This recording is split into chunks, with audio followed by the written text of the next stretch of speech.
Olá, queridos alunos do primeiro ano, sejam bem-vindos ao Cotil. Espero sinceramente que vocês tenham aqui ótimos anos. Muitas pessoas dizem que são os melhores, não digo os melhores, mas uns dos melhores anos de suas vidas. E espero sinceramente que vocês gostem daqui. Como eu já me apresentei, meu nome é Camila, vou dar aula para vocês esse ano de Geografia.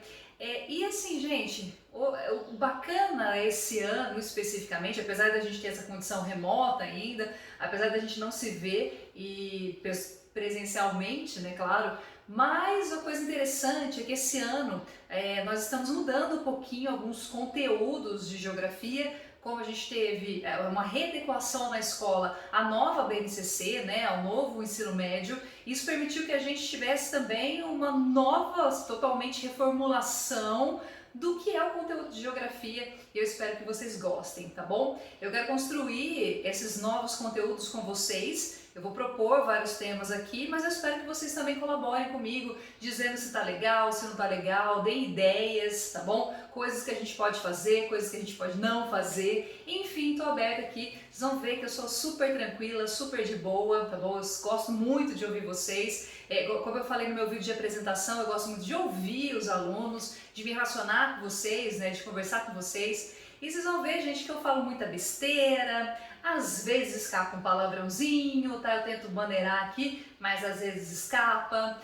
Às vezes eu faço uma tiraçãozinha de sarro, mas enfim, eu espero que vocês gostem. E como eu disse, qualquer coisa é só vocês falarem pra mim e mandar um recado. Professora, a gente não gostou, professora, eu não entendi, que aí a gente dá um jeitinho, tá bom? Bem, o tema para começar nosso primeiro ano, eu escolhi a gente falar sobre desigualdade. Gente, desigualdade é um tema muito complexo que pode ser tratado por várias disciplinas diferentes, por várias ciências diferentes, mas em geografia ela tem uma questão. Quando a gente fala dessa desigualdade, a gente vai perceber que a desigualdade está presente em vários aspectos. Muitas vezes quando a gente fala em desigualdade, vem só na nossa cabeça a questão econômica, né? Rico e pobre. Claro que isso é uma faceta, isso é uma cara, do que é desigualdade, mas a gente pode entender desigualdade de várias formas. A gente vai ter uma desigualdade espacial no Brasil, racial, de gênero, enfim, a gente tem várias. Quando a gente fala desse termo desigualdade, ele pode ter várias feições e várias vieses diferentes, tá bom? Bom, essa desigualdade, então, ela é uma construção histórica. Vocês viram que eu fiz uma lousinha aqui, tá, gente? Eu gosto bastante desse esquema de aula com lousa, até porque eu fiz no ano passado com PowerPoint também. Talvez alguns professores de vocês façam esse esquema com PowerPoint, mas eu achei que os alunos ficavam um pouco cansados, muitos reclamavam um pouquinho para mim, então eu faço esse esqueminha de aula, tá? Junto com essa aula que eu faço gravada, essa minha lousa muito psicodélica aqui, que eu espero que vocês entendam, mas eu sempre mando também um material de apoio, tá? Vai estar sempre lá no Classroom para vocês terem acesso também. Então, se ficar meio confuso como eu tô indo, como eu tô acompanhando aqui, vocês vão ter o material também na mãozinha de vocês. Bom, quando eu falo da desigualdade, entendam, gente, que desigualdade não é uma coisa que nasce do dia para a noite, tá? Não é uma coisa que de repente está tudo desigual. Não, na verdade, a desigualdade ela vai sendo construída ao longo do tempo, ela vai ser uma construção histórica,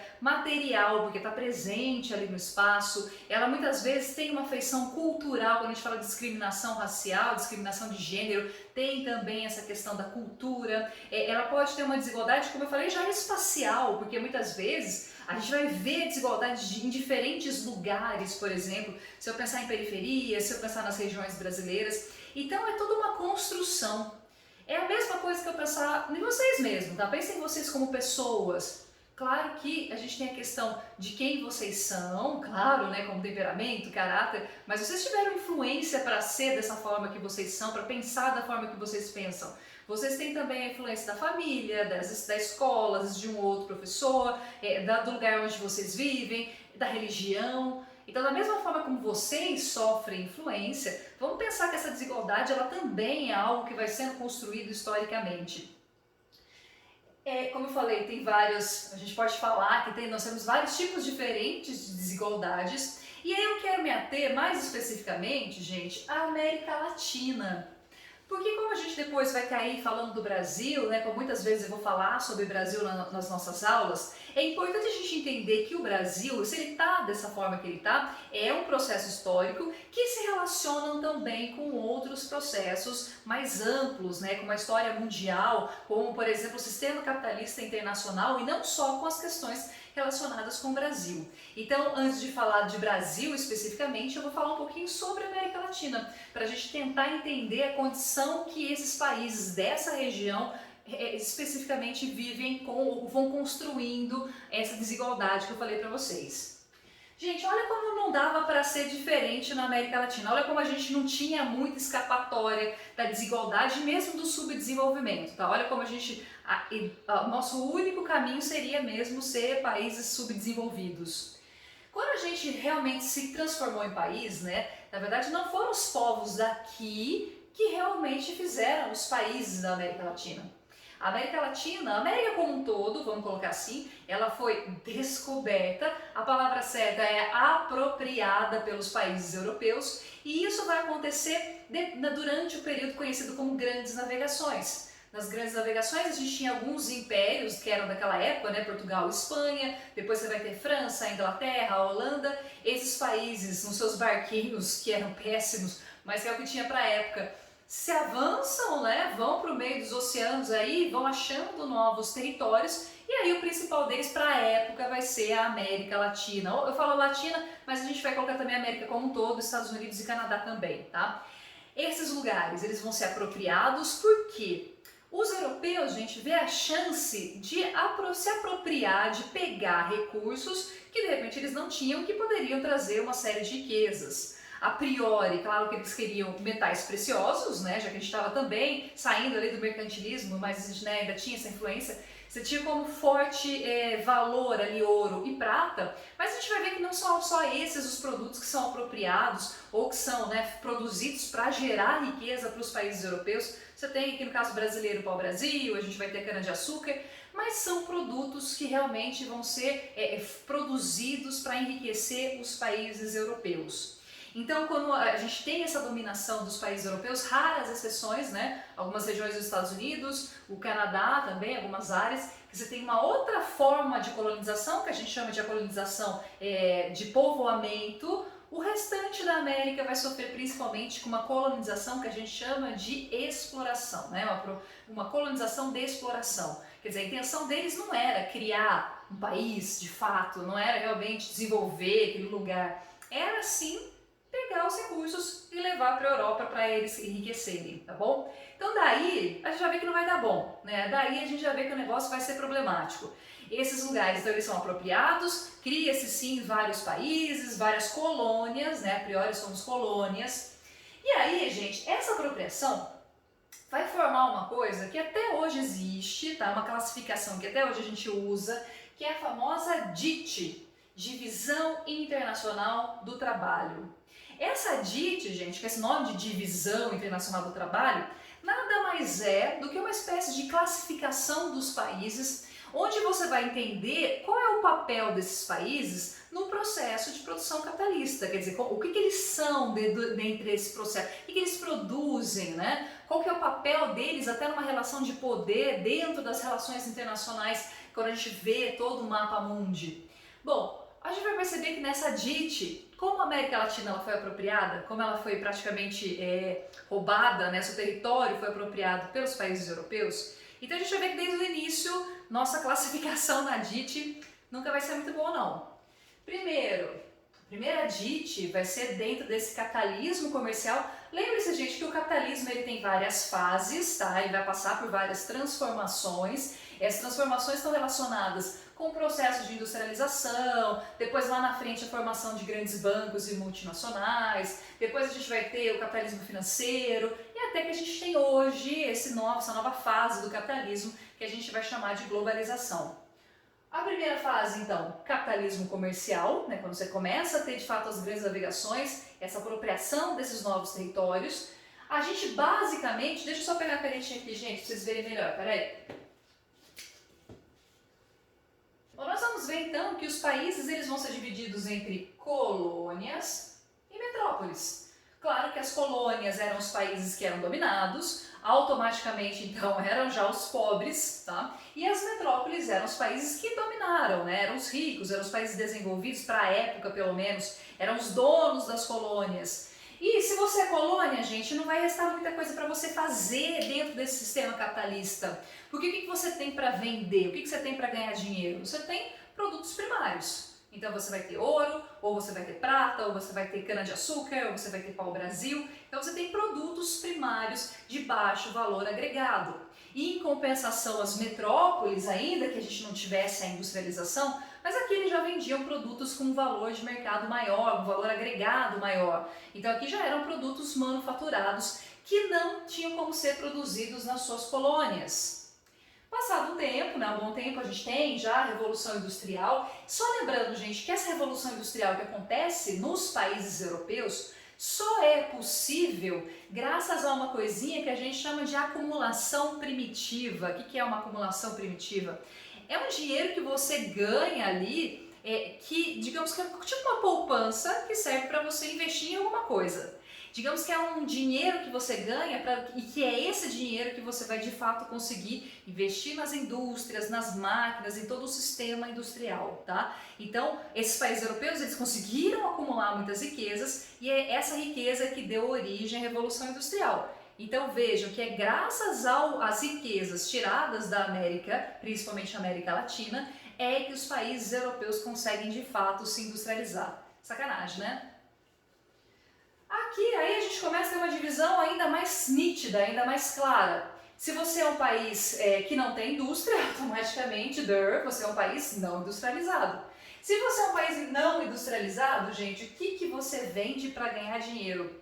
A mesma coisa que você ganhava aqui, meu querido. Você continua vendendo produtos primários com baixo valor agregado. Só que agora a gente começa uma diferença maior. Porque aqui os países que antes eram metrópoles agora são países industrializados. E eles conseguem vender produtos ainda mais caros, com valor agregado ainda maior. Então vejam que os países que eram colônias, basicamente não se industrializam, pelo menos não nesse período, só em muito tempo depois, não se industrializam, vendem praticamente as mesmas coisas, mas começam a ter que comprar coisas que têm um valor de mercado muito maior.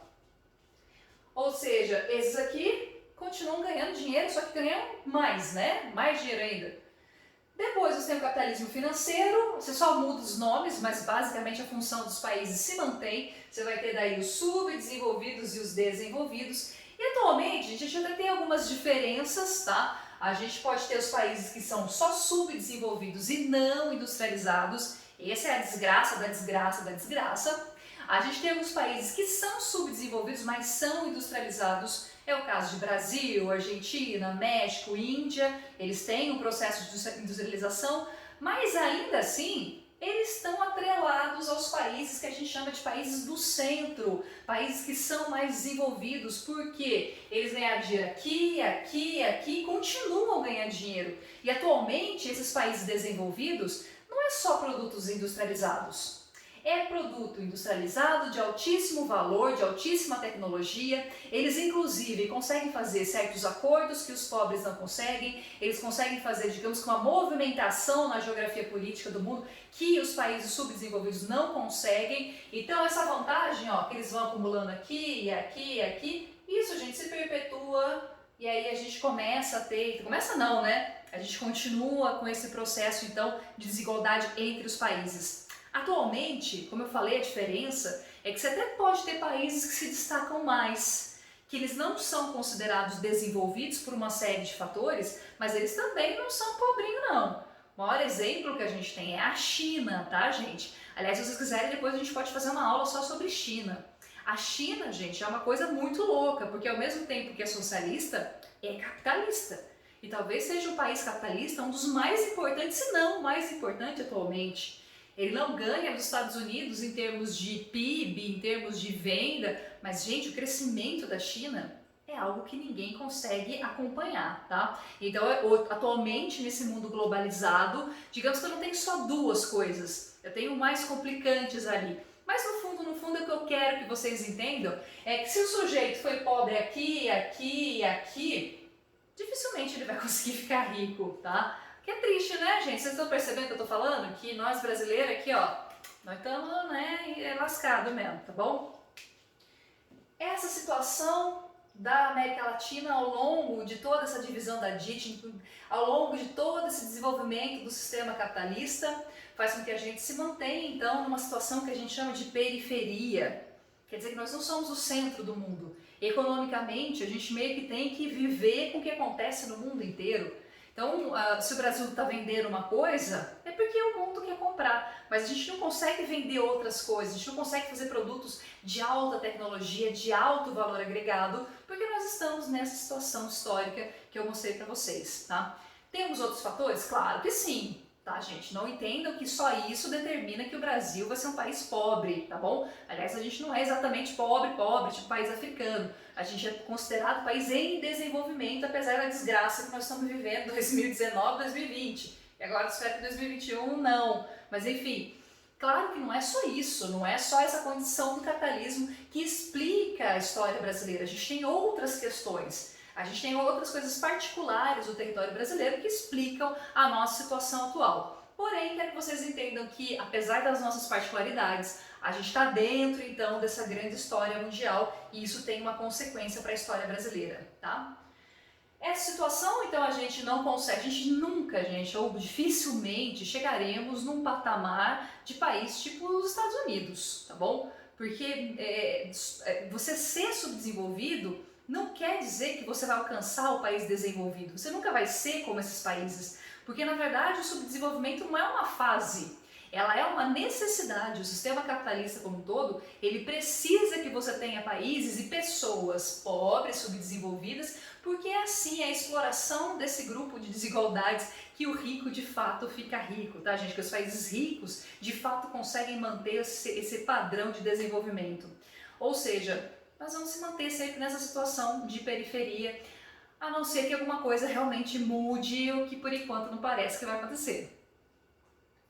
Bom, no Brasil, onde que nós vemos a desigualdade? Onde que ela aparece? Onde que a desigualdade é nítida no Brasil, no território brasileiro?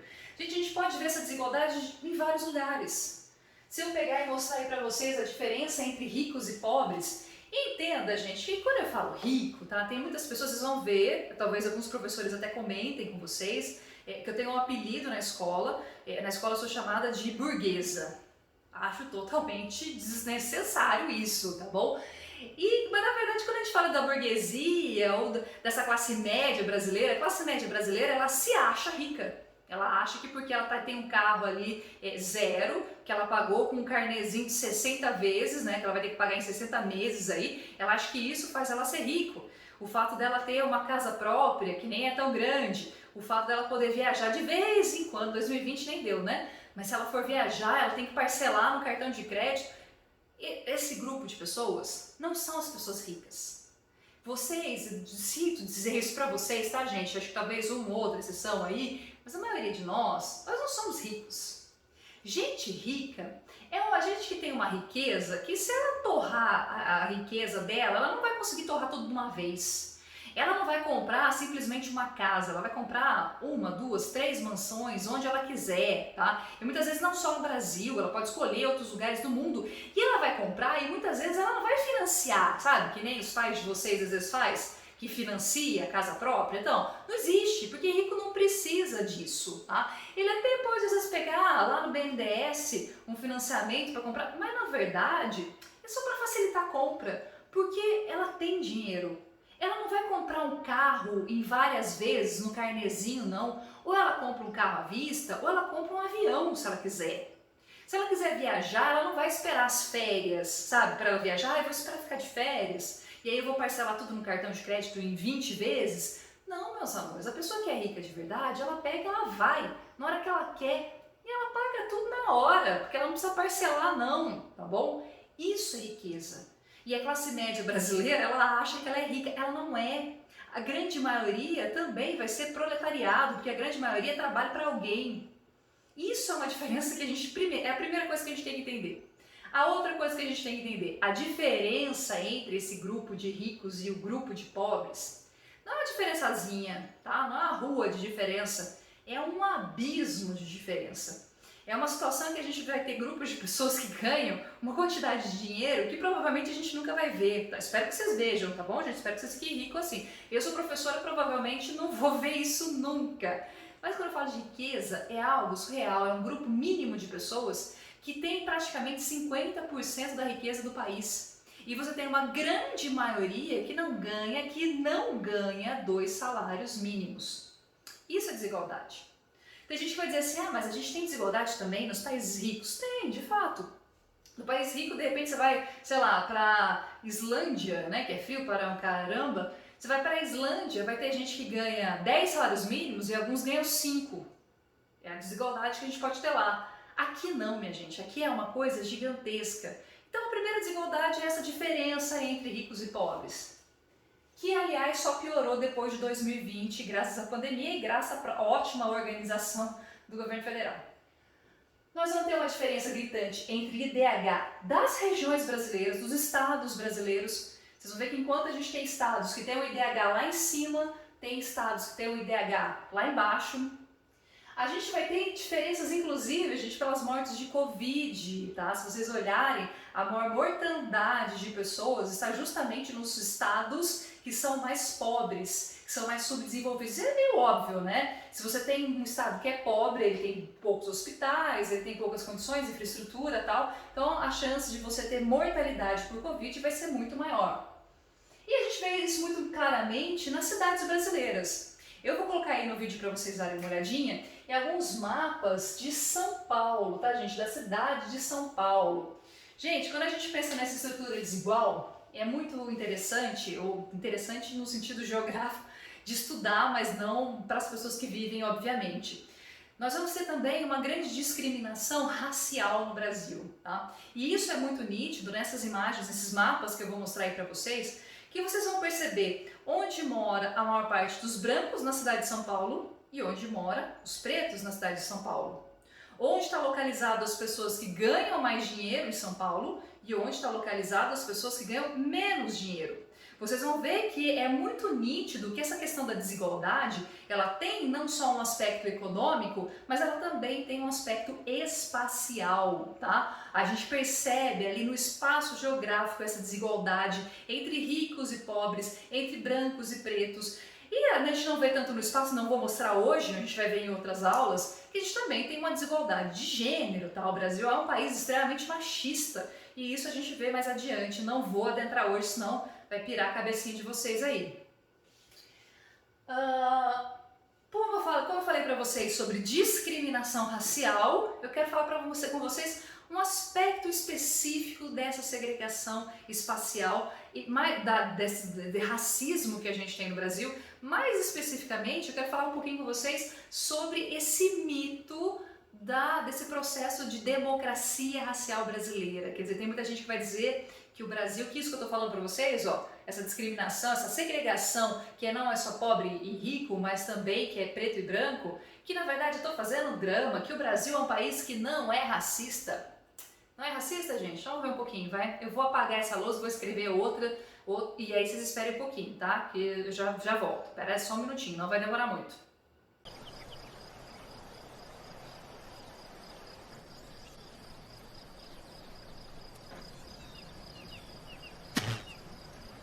Tá? E eu queria falar um pouquinho para vocês desse mito da democracia racial brasileira, quer dizer, essa história de que não, o Brasil não é um país racista. Imagina, Brasil? Não, nós nunca jamais fomos racistas, isso é uma grande mentira, um vitimismo que as pessoas criaram. Bom, vamos analisar um pouquinho? Vou falar primeiro da abolição brasileira, que eu até ia colocar um ponto de interrogação ali, perguntar se realmente teve esse processo. Tá? Lembra como foi o processo de abolição da escravidão no Brasil, tá, gente? Não é porque um dia a princesa Isabel, toda boazinha, com seu grande coração, lá no seu palácio, falou assim, nossa, coitados dos negros, eles são escravos, vou libertá-los. Não foi isso, tá bom, gente? Vamos ser sinceros aqui, intencionalidade internacional. Os países, principalmente europeus, Inglaterra especificamente, fez toda uma pressão para que não tivesse mais escravidão no Brasil e porque também ela tinha dó dos escravos? Não, Porque escravo não consome. Lembra que lá a partir do século XVIII e XIX a gente começa a ter revolução industrial, você começa a ter produtos industrializados e pessoas que são escravas não recebem salário, portanto não compram, tá? Então você não podia mais ter escravos. Essa noção para o sistema capitalista passa a ser obsoleta. Por isso que tem toda uma pressão internacional para que o Brasil deixasse de ser um país escravocrata. A gente não tem abolição direto, a gente tem um processo, porque começa lá, lembra das leizinhas? Você tem a lei do sexagenário, você tem a lei do ventre livre, porque é ridículo, as duas leis, tá totalmente ridículas. Você vai lá para um senhor de 60 anos, primeiro que pouquíssimos escravos chegavam a 60 anos, já que eram submetidos a condições extremas de violência de trabalho, morriam muito antes, tá? Aí você vai falar para um senhor de 60 anos, analfabeto, que não sabe fazer outra coisa na vida, para falar para ele, não, você está livre, vai onde você quiser. Esse senhor vai perguntar, para onde que eu vou, meu querido? Eu vou para onde, tá? Então é uma lei ridícula. E a outra lei também ridícula, que é do ventre livre, tá bom? Essas criancinhas que estão nascendo ali agora são livres. Então você pega o bebê e fala assim, você é livre, bebê, vá, você agora não é mais escravo. Gente, não importa se ela não é mais escrava, ela tá ali com a mãe e provavelmente ela vai continuar nesse sistema, tá bom? Vai ser escravo, ele vai continuar fazendo as coisas ali de escravo. Muito bem, e aí depois você tem a abolição, e aí você deixou os escravos livres. E aí o que essas pessoas iam fazer? Se essas pessoas não tiveram realmente uma educação, grande maioria é tudo analfabeta, não sabe fazer outra coisa além de trabalhar no campo, só que aí muitos foram expulsos, outros até puderam ficar nas fazendas, a grande maioria foi embora, foi para cidades, e chegando na cidade, gente, que lugar que tinha para essas pessoas? Qual é o local que elas vão morar, onde que elas vão trabalhar? Elas vão poder estudar? A resposta é não. Elas continuaram sendo pessoas discriminadas da sociedade brasileira, grande maioria foi morar nas áreas periféricas, muitos ali agregaram a questão, ou as áreas que a gente chama hoje de favelas, construíram as favelas, porque não havia outra opção. E aí eu quero que vocês percebam a conexão, tá? Ainda que a gente não tivesse tido um apartheid, mas de uma certa maneira a gente já estava ali influenciando para que essas pessoas tivessem sim uma segregação, quer dizer, espacialmente, para além da discriminação racial, você pega esses grupos e já deixa eles em áreas específicas, tá? Depois, muito tempo depois, chega também os nordestinos, também começam a avançar sobre essas regiões periféricas, mas no primeiro momento elas eram destinadas aos negros que foram praticamente jogados para fora das fazendas. Nós tivemos indiretamente várias leis que também eram destinadas às populações negras, tá? Indiretamente a gente tinha, por exemplo, leis que proibiam a capoeira, que proibia certas religiões que eram consideradas, né, que eram de fato africanas. Enfim, você tem uma série de leis que indiretamente eram voltadas sim para a população negra. Também foi proposto, gente, por vários políticos brasileiros que tinha que se restringir à imigração que vinha da África. Olha que cara de pau! Até ontem podia vir um monte de graça trabalhar aqui como escravo. E aí depois da abolição, não, agora não, né, gente? Peraí, a gente tem que trazer um embranquecimento da população brasileira, né? Vamos embranquecer a população brasileira. Então vamos restringir, não pode mais vir africano. Eles podem entrar, mas eles têm que pedir ali uma série de autorizações. Na prática, na lei em si, ela não existiu, mas ali que a gente sabe que houve sim uma série de dificuldades para essa população conseguir entrar para o Brasil. E vejam que você, ainda que não tivesse, como eu falei, essa questão legal da segregação, mas a discriminação racial, quer dizer, o preconceito, o racismo, ele existe, ele é claro nas populações brasileiras e ele é claro na questão estrutural. Quando eu falo de estrutural, significa o quê? Não é só você, o branquinho ali, fazendo piadinha com o negro, não é só isso. Você tem também a questão de que as pessoas que são negras, por ter todo um histórico de ter dificuldade de acesso a uma série de coisas, como por exemplo a educação de qualidade pública, a universidade pública, essa toda a dificuldade de acesso, isso faz com que toda a estrutura social brasileira deixe sempre o negro com algumas posições e os brancos em outras posições.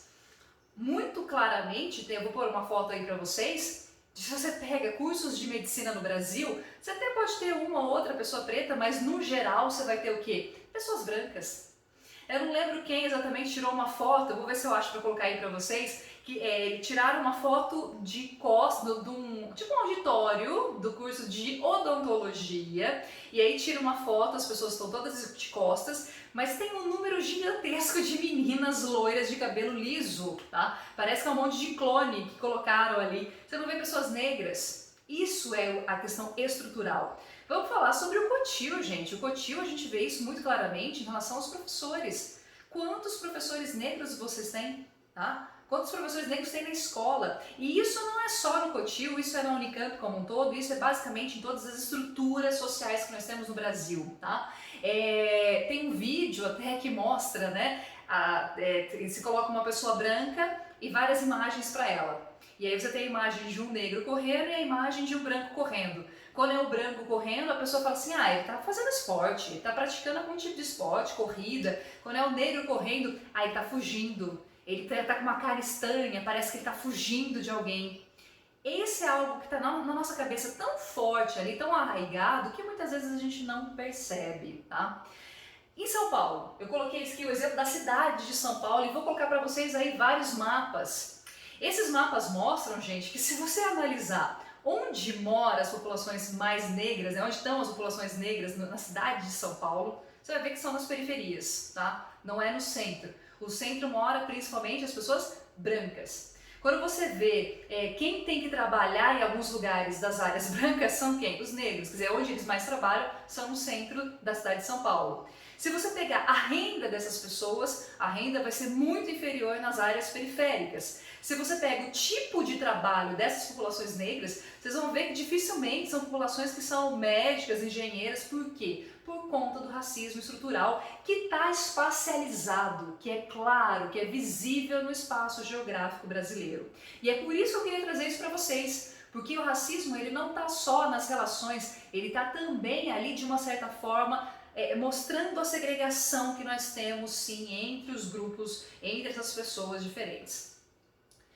Bom, todo lugar que você tem essas discriminações, todo lugar que você tem esse tipo de ação extremamente discriminatória, segregacionista, você tem também resistência, ainda bem, tá? A resistência ela tem que existir. Claro que a resistência ela vem principalmente a partir dos pretos, eles é que tem um lugar de fala, não quer dizer que os brancos também não têm o seu papel, não tem que lutar ali também pela questão racial, a gente também tem que acabar com essa estrutura, faz parte, tá? É uma questão assim óbvia, a gente tem que fazer parte também desse movimento, mesmo não sendo pretos e mesmo a gente não entendendo o que eles sofrem de fato, mas a gente tem que fazer parte também da resistência. Como que a resistência ela tá clara? Eu vou colocar ali também um conjunto de fotos para vocês, de uma série de fotos de um fotógrafo chamado Zé Barreto, se não me engano, e ele vai colocar as populações ali na cidade de São Paulo, e olha, a cidade de São Paulo ela é um exemplo maravilhoso no mau sentido, né? A gente consegue perceber várias coisas. Como essas populações elas não têm onde morar, ou como elas estão ali obrigadas a ficar nas áreas periféricas, só que elas têm que trabalhar nas áreas centrais, o que elas fazem? Elas fazem ocupações. Tem um exemplo desse prédio aí que é totalmente ocupado pelas populações. O prédio em si está caindo aos pedaços. Ele pertence a órgãos públicos, tá, gente? Ele não é exatamente uma área privada. E muitas vezes esses prédios abandonados em São Paulo, que são de pessoas, né, são privados, que pertencem a alguém, essas pessoas elas estão devendo tanto porque elas não pagam muitas vezes uma série de impostos, elas que abandonaram, elas querem, continuam com a propriedade, mas elas em si devem muito mais do que a propriedade mesmo vale, então por isso que elas ficam abandonadas e são ocupadas por esses movimentos. Isso é uma forma de resistência. Quer ver outra forma de resistência? Atualmente a gente tem os coletivos. Os coletivos é uma ótima forma das pessoas se organizarem, né, de certos grupos se organizarem e fazer ações práticas para acabar com o racismo, ou pelo menos tentar melhorar a situação de vulnerabilidade dessas pessoas. Eu dou exemplo para vocês também de um movimento que surgiu, não sei, acho que foi no ano passado mesmo, né? Que a gente estava em plena pandemia, que é o Black Lives Matter. Não sei se vocês lembram. Esse movimento começa nos Estados Unidos, né? Na verdade ele é originado, né? todo o movimento em si é americano. Depois que ele chega aqui no Brasil, ele vai ter como propulsor a morte de um negro, né, americano, que foi simplesmente morto por uma ação absurda da polícia americana. Ele foi sufocado, né? Não é o primeiro caso, certamente não vai ser o último. Aqui no Brasil a gente teve exemplos também. E isso criou um forte movimento de resistência nos Estados Unidos. Muitas manifestações, apesar da pandemia, a gente teve muitas manifestações lá nos Estados Unidos. E aqui no Brasil chegou um pouquinho depois, mas chegou também, né? A gente teve manifestações aqui também, do Vidas Pretas Importam, várias pessoas fazendo cartazes, uma coisa pacífica. E assim, só um detalhezinho. Eu não sei se vocês lembram, mas ao mesmo tempo que a gente tinha esse movimento, começou a ter várias pessoas brancas que aí gostam de passar vergonha. Tem gente que gosta de passar vergonha, né, gente? Que aí coloca assim: ai, não são só as vidas pretas que importam, todas as vidas importam. Ai, não é só a vida preta, é todos os seres humanos. Ah, vá!